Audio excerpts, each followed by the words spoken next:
Alright, listen closely because this one changes everything. What's unfolding between the US and China isn't just about money. It's about power, control, and survival in a global financial battlefield. Right now, America seems to be walking a tightrope between supreme confidence and complete delusion. On one hand, Washington acts like it's already won the trade war. On the other, it's desperately knocking on doors around the world for cash infusions, trying to squeeze nearly $1 trillion out of South Korea and Japan, and another $600 billion from Europe. But none of this is actually locked in. Europe hasn't confirmed anything solid. Korea refuses to hand over liquid cash. And in the middle of this chaos, there are whispers that China wants to invest $1 trillion into the United States. Seriously? That's not just unlikely, it's almost absurd. According to reports, Beijing is quietly asking Trump to ease national security barriers that have long blocked Chinese deals in the US. In exchange, China supposedly promises a massive $1 trillion investment. It's being painted like a peace offering, a move to rebuild economic trust. There's even talk that President Xi personally urged Trump to create favorable conditions for Chinese firms. But if you take a step back, it doesn't make sense. If America's own allies are hesitating to invest, why would its biggest rival suddenly want to pour a mountain of money into the same system designed to isolate it? Even if Trump were to slash tariffs tomorrow, America would still keep its industries heavily protected. The auto and solar sectors are prime examples. There's no way Washington would let Ford or GM compete head-to-head with China's cheaper, more advanced electric vehicles like BYD.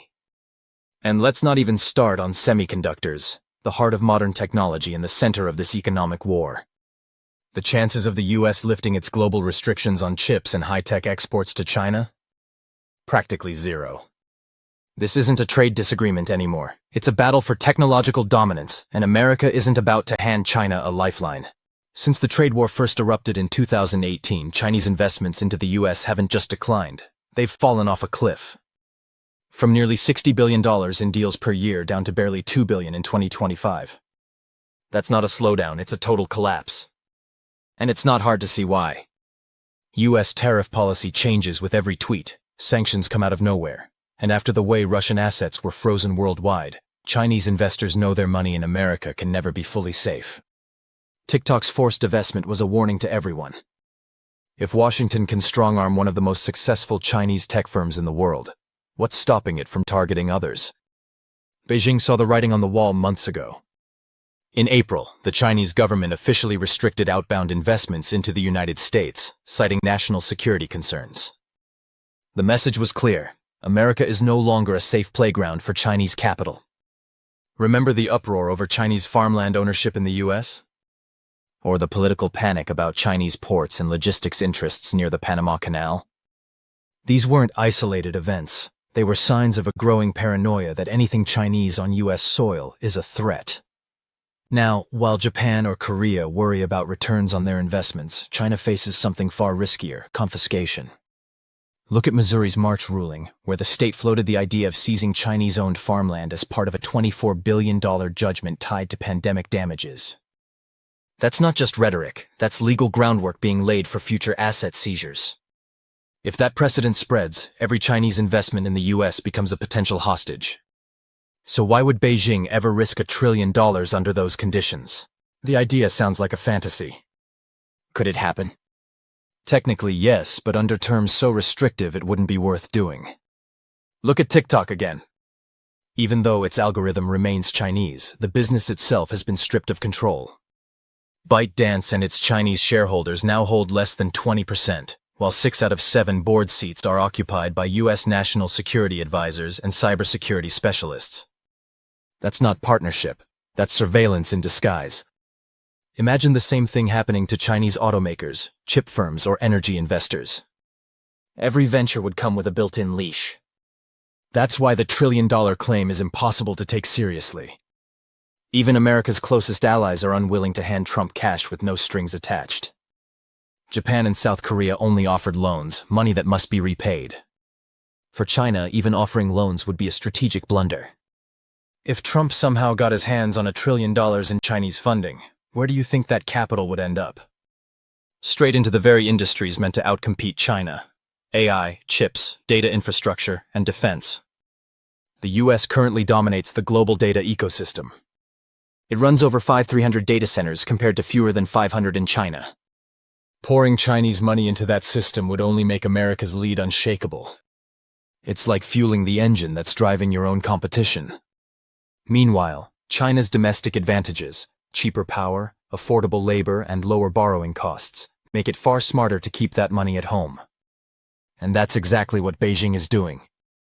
China holds the biggest semiconductor investment fund in the world, supported by its trillion-dollar trade surplus.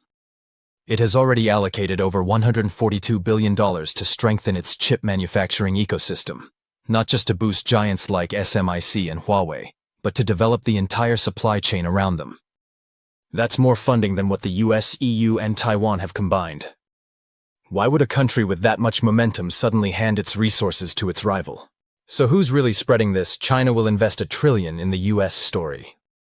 Some say it's just noise coming from Washington, an attempt to keep markets stable, boost investor confidence and project strength. Until there's an official readout from Beijing or a verified deal, it's nothing more than political theater. And even if some kind of agreement were signed, it wouldn't be free money. Besant already made it clear that any funds entering the US would be deployed at Trump's discretion. That means even if it's your money, you don't decide where it goes. The White House does. So let's call it what it is, a clever illusion. A $1 trillion headline designed to distract, to inflate market optimism, and to make America look like the world's ultimate investment magnet. But beneath that shiny surface, the reality is simple. China isn't naive, and no nation in its right mind would hand its rival the tools to dominate it further. Until proven otherwise, this entire story is more fiction than fact, a mirage in the middle of an economic desert. The United States Committee on Foreign Investments has been systematically blocking China's investment advances, creating what's becoming a financial minefield that could explode in the years ahead. Every move tells a story.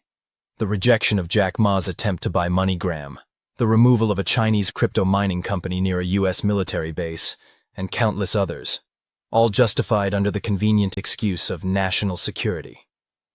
But if you look beyond the headlines, the truth feels far more strategic. Washington's narrative sounds convincing, even patriotic, but economically and geopolitically, it's full of holes. The story is designed to boost investor sentiment and keep markets confident. Yet beneath that surface, the US might actually be isolating itself from the future it claims to lead. China, meanwhile, isn't waiting around. Instead of begging for access, it's doubling down, channeling investment into its own industries, especially those shaping the world's technological backbone. Because let's face it, the next global power race isn't fought with armies, it's fought with semiconductors, data centers, and artificial intelligence. And what fuels all that? Power, literal electricity. Those vast AI data centers don't run on optimism or fairy dust. They run on energy. And this is where China's advantage shines brightest. With massive reserves of coal, a rapidly expanding solar and wind grid, cutting-edge nuclear plants, and enormous hydro capacity, China has built an energy foundation that most countries can only dream of. This gives Beijing a decisive edge, not just in producing technology but in sustaining it. By 2035, AI data centers are projected to consume nearly 4.4% of all global electricity, a staggering figure that reveals a new bottleneck: energy capacity. The next technological arms race isn't about who makes faster chips, but who can power them. And this is where China's energy dominance puts it leagues ahead of the US. Now, imagine thinking China would hand over $1 trillion to the US, its main rival, just to fund America's infrastructure and power expansion. That's not strategy, that's self-sabotage. China knows every dollar invested abroad is a dollar denied to its own industries. It makes no sense to help the competition outpace you, especially when US tariffs and production costs make its market far less efficient. Meanwhile, China's capital is being redirected where it counts, toward its BRICS allies and emerging partners. Right now, a quiet financial revolution is unfolding. BRICS nations, Brazil, Russia, India, China, and South Africa, are setting up their own financial networks, bypassing the Western-dominated G7 model. One of the boldest steps yet is the new $1 billion investment fund between Brazil and China. This fund isn't just about money. It's about power, influence, and future control. It will target critical sectors like mining, agriculture, infrastructure, and AI, all pillars of the next industrial age. What's even more significant is that this fund will invest directly in Brazilian debt and equity, meaning China is essentially financing Brazil's development while anchoring its supply chains to Chinese industries. Think about the long game here. Every piece of equipment, every circuit, every solar panel used in Brazil's growth will likely come from Chinese manufacturers in places like Shenzhen or Shanghai. China isn't just building trade, it's building dependence, but through partnership, not pressure. It's the opposite of Washington's isolationist playbook. While the US builds walls, China builds bridges. While the US enforces tariffs, China offers financing. And that difference is reshaping the global economy from the ground up. For Brazil, this couldn't come at a better time. US tariffs have hit their exports hard, coffee being one of the biggest victims. In August, Washington imposed a crushing 50% tariff on Brazilian coffee, causing exports to the US to collapse overnight. Producers were left scrambling to find new buyers in places like Mexico and Colombia, but those markets are too small to absorb Brazil's massive output. Then out of nowhere, China stepped in. Within weeks, Beijing approved over 180 Brazilian coffee exporters to sell directly into the Chinese market, a lifeline that completely flipped the situation. And here's the genius behind it. China's coffee culture is booming. Brands like Luckin Coffee are taking over, pushing Starbucks out of key markets, and now they need a reliable, large-scale bean supplier. Brazilian coffee fits perfectly into that demand. So, while the US shuts its doors, China opens its arms, and Brazil is more than happy to walk through. The numbers tell the story. Before 2020, China's imports of Brazilian coffee were almost nothing, barely 130,000 bags a year. But by 2023, that figure skyrocketed to over 1.3 million bags. That's a tenfold surge in just a few years. And with US tariffs still in place, that number will only go higher. What we're witnessing is a complete realignment of trade flows, the quiet dismantling of America's influence over global markets, one export at a time. Brazil is now selling soybeans, coffee, and agricultural goods to China instead of the US. Chinese financing is powering Brazilian industries, while American tariffs are driving them away. It's almost poetic. The more Washington tries to contain Beijing, the more it pushes other nations straight into China's orbit. And China isn't wasting a second capitalizing on it. Its economic diplomacy is cold, calculated, and brilliant. Here's the bigger picture. BRICS isn't just a block of developing nations anymore. It's evolving into a full-scale economic ecosystem, with its own trade networks, investment systems, and soon maybe even its own currency mechanisms. The creation of these funds and trade corridors is how power quietly shifts from one hemisphere to another. It's not about flashy announcements. It's about who controls the world's capital, energy, and production flow. And if this trajectory continues, the tipping point isn't far. Once BRICS nations not only supply the world's commodities and technology, but also become its largest consumers, the global economic balance flips completely. At that moment, BRICS stops being a challenger and becomes the center of gravity for the global economy.